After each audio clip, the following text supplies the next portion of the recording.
कि जब आपका मन साफ नहीं हो, नियत साफ नहीं हो, तो आप कितनी भी जो है सच को छुपाने की कोशिश करें, सच किसी न किसी तरीके से बाहर आ जाता है। मसलन कि चुनाव आयोग पिछले कई महीनों से कह रही है कि वोटर लिस्ट में कोई गड़बड़ी नहीं है, एकदम टकाटक है वोटर लिस्ट, कोई दिक्कत नहीं है। जब नेता प्रतिपक्ष कह रहे हैं कि गड़बड़ी है और आप जांच कीजिए, अगर आप नहीं जांच कर सकते हैं तो हमको डेटा दे दीजिए, हम जांच कर लेंगे। जब उनको पता चला कि वोटर लिस्ट की जांच हो रही है तो गड़बड़ी तो निकलेगी, क्योंकि ये गड़बड़ी करके बैठे हुए हैं। तब उन्होंने कहा कि गड़बड़ी को रोकने के लिए तो एसआईआर कराया है, मतलब गड़बड़ी है। पहले आप कह रहे थे कि कोई गड़बड़ी नहीं है, अब आप खुद ही कह रहे हैं कि गड़बड़ी है। तो गड़बड़ी यदि है तो गड़बड़ी को जो है आपको ठीक करना पड़ेगा। हम ये नहीं कह रहे हैं कि हमको दुरुस्त वोटर लिस्ट चाहिए, हर हाल में हमको जो है दुरुस्त वोटर लिस्ट चाहिए, शुद्ध वोटर लिस्ट चाहिए, साफ स्वच्छ वोटर लिस्ट चाहिए, ना जेन्यून वोटर का नाम कटे और ना बोगस वोटर जो है उसमें जुड़े।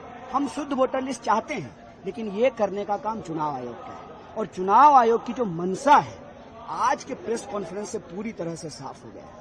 साफ इसलिए हो गया है कि जो बात कई महीनों से कही जा रही थी, जिसको चुनाव आयोग नहीं मान रही थी, आज अचानक से जो है प्रेस कॉन्फ्रेंस कर रही है। तो मैंने कहा कि किसी पार्टी का प्रवक्ता बनने से अच्छा है अब चुनाव आयोग को चुनाव लड़ना छोड़ करके, चुनाव लड़वाना छोड़ करके खुद ही चुनाव लड़ लेना चाहिए।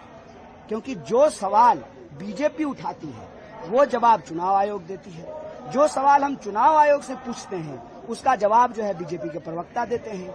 ऐसा लगता है जैसे दोनों का जवाब जो है वो एक ही कंप्यूटर पे टाइप हो रहा है। ये देश के लोकतंत्र के लिए बहुत बड़ा सवाल है। लोकतंत्र को यदि बचाना है तो हमको शुद्ध वोटर लिस्ट बनाना पड़ेगा। जो जेन्यून मतदाता हैं उनको हर हाल में वो वोट दें, उनका मताधिकार सुरक्षित रहे, क्योंकि लोकतंत्र का आधार है आजादी और आजादी का अधिकार है मताधिकार। जो आधार ही जब नहीं बचेगा तो फिर आजादी भी नहीं बचेगी। इसीलिए नेता प्रतिपक्ष राहुल गांधी जी ने कहा है वोट चोरी से आजादी। अगर ईमानदारी की सरकार ही नहीं बनेगी तो फिर रोजी रोजगार, शिक्षा, स्वास्थ्य, लॉ एंड ऑर्डर, तमाम गारंटियां, माँ बहन योजना, वो सब चीजें कैसे लागू होगी। कन्हैया जी, एक यात्रा प्रशांत किशोर भी पूरे बिहार में कर रहे हैं, क्या